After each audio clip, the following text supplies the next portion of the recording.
ladies and gentlemen, this is Carmine Sabia for Explain America, and Democrats, they're never going to learn with their rhetoric, and I pray that nobody actually gets hurt because of it. Before we get started, please make sure you like, comment, share, and subscribe. Those little things really help us out, and they help our channel continue to grow. Guys, Justin Jones, I don't know if you guys remember him, but he and his tag team partner, I forget the guy's name to be honest with you, made a mockery of the Tennessee House years ago when there was a mass casualty incident at a school in Tennessee.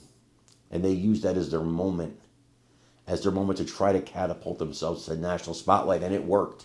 It worked for about 15 minutes. They were on every liberal news show you could think of. And they were talking, and they were doing sermons. It was really weird. But Justin Jones, he's so desperate for relevancy. This guy still wants to hang on. He wants to be in Washington, D.C. He wants to be a big fish in a much bigger pond. Unfortunately for him, it's very unlikely that people of Tennessee would elect him to do that. That being said,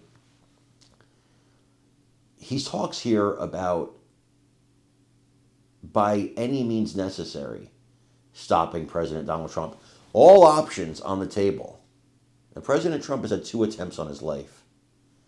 You understand, this is serious, dangerous rhetoric. These are things you can't say. Because what if somebody takes you up on it? What if you don't mean it that way, but some nut job hears that, and they take it that way? You got to consider that, Justin. You got to consider that if you want to be a big player. I want you guys to watch this and let me know what you think in the comments.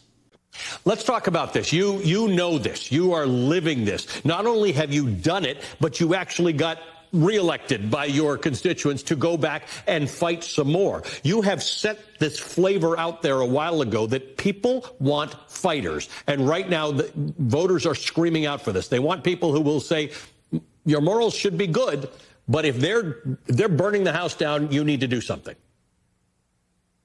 I mean, that's exactly right, Brother Ali. You know, the house is on fire. We have to stop pretending like we don't smell the smoke. It's time for America to wake up and put our morals above our manners. Now is not the time to engage in trying to play patty cake with a party that's been captured by fascists and neo-Confederates.